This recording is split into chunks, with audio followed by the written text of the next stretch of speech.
Monsieur le Président, j'ai lu le rapport. Ça fait plus d'une dizaine de pages. Li ci concerné Khalifa Sall, six lignes. Li ma bëgg rek ku nekk su ñun mu delloo ci xelam ñu àndandoo ñu réfléchir.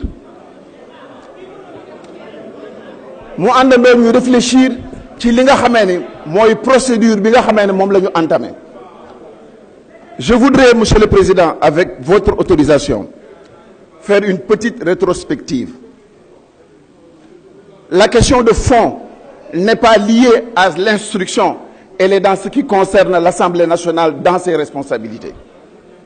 Je rappelle, honorables députés, que lorsque nous avions commencé notre 13e législature, une première violation des droits du député Khalifa Ababacar Sall a été observée ici. Cette première violation, comme tous les députés, il avait le droit et le devoir d'être présent pour élire ou se faire élire. Ce droit lui a été refusé. Première violation. Lorsqu'il s'est agi de mettre en place la commission ad hoc, les honorables députés de l'opposition qui étaient dans cette commission et nous tous qui étions dans la commission des lois, nous avons eu à rappeler, pour mémoire et pour tous les Sénégalais, que premièrement la convocation n'était pas conforme. Il aurait fallu 48 heures. Malheureusement, c'est en moins de 24 heures, dans une précipitation extrême, que cette convocation a eu lieu. Deuxièmement, au-delà de ce phénomène-là, il s'est encore ajouté une autre violation des droits élémentaires du député Khalifa Ababacar Sall. L'autre violation, c'est lorsqu'on s'est précipité pour faire passer par la commission ad hoc, par la commission des lois, l'instruction de la commission ad hoc, alors que ça devrait se faire en plénière. Ci biir wax ji beneen encore violation droit ak liberté wu Khalifa Sall moo di bi ñu waxee ni dañ ko war a saisir sa biir commission ad hoc ba la nit ña waxante woon mooy la ñuy saisir monsieur le ministre de la justice pour que moom mu jël ay dispositions yu war a tax ñu mën a déglu ay la yëwoon Khalifa Ababacar Sall parce que mbir mi li nga xamee ne moo ci gën a am solo te ñëpp moom la ñu war a retenir mooy que ni ki ñu bëgg a tey jii dindi malaanu kiirlaayam ab sénégalais la ab citoyen la boo xamee ne am na juróom-benn fukki at ak benn yoo xam ni li ci ëpp ci assemblée nationale bi xamuñu ko xamuñu fu mu jaar xamuñu nan la doon def tabax na boppam maa ngi ñëw ci loolu tabax na boppam defar na boppam moo xam na mu ko mënti defaree bu ñu demee tey jii ba mën a jël responsabilité muri kirlaayam am na un minimum de justice boo xamee ne on le lui doit parce que ni ma leen di wax suñu collègue la du suñu adversaire politique fii ci biir assemblée nationale. Beneen violation de ses droits fondamentaux et ça l'histoire le retiendra. Benn parenthèse pour vous dire que ni je me souviens ici dans cette salle jamono yooyu fii suñu baay Moustapha Niasse nekk Macky Sall moo fi nekkoon président roi lu leen neex président fu ngeen bëggee Macky Sall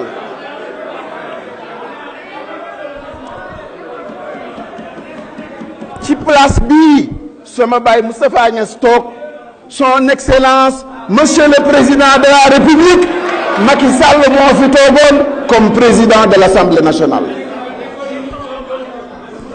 jamono yooyu moo ma woo ci biiram ni ma Cheikh Bamba lii ñu may wax defuma ko tuumaal bii ñu may defal nekkuma ci ma ne ko soxlawul nga may woo le seul sentiment de savoir que tu es dans la vérité yaa am dëgg doy na ma man pour man jàppale la taxawal la loolu laa taxawe woon fii et c'est dans cet même esprit de liberté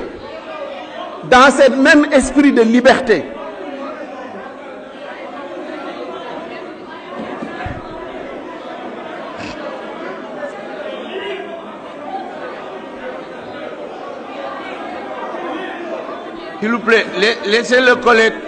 Attendez, s'il vous plaît, laissez le collègue terminer.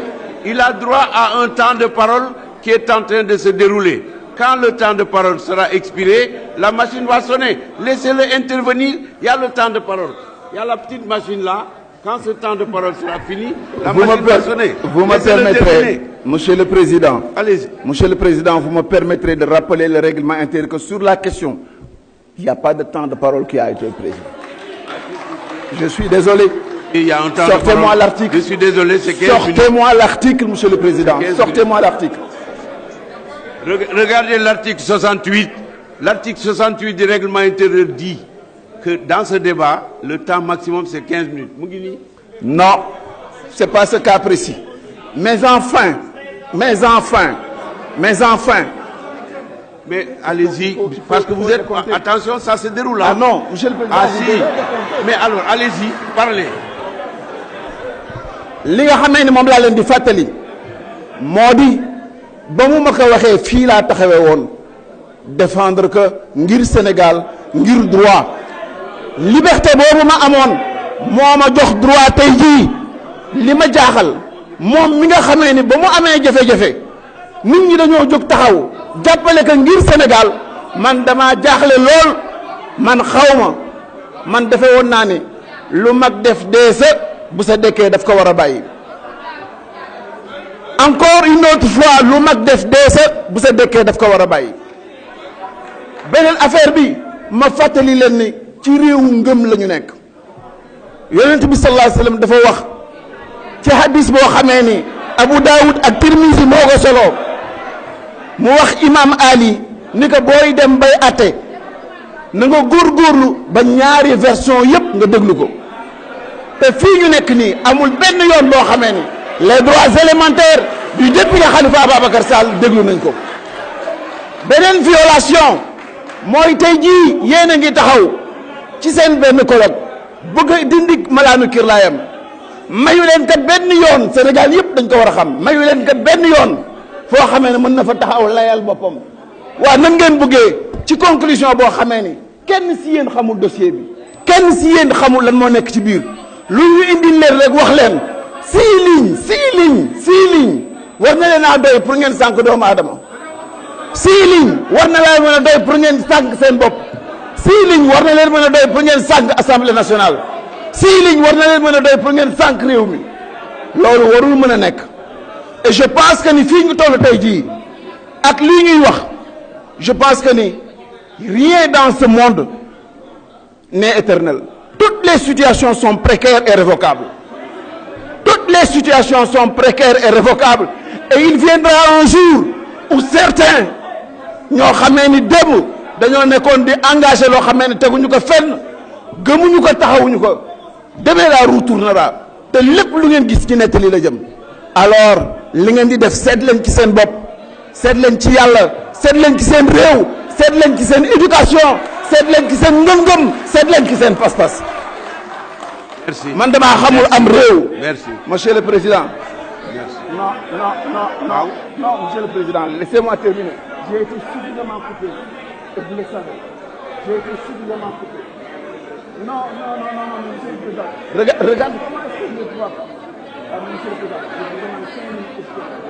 5 minutes, c'est terminé. Parce que j'ai... Ouais, mais maintenant, parce qu'il s'agit. Non, 5 minutes. 5 minutes.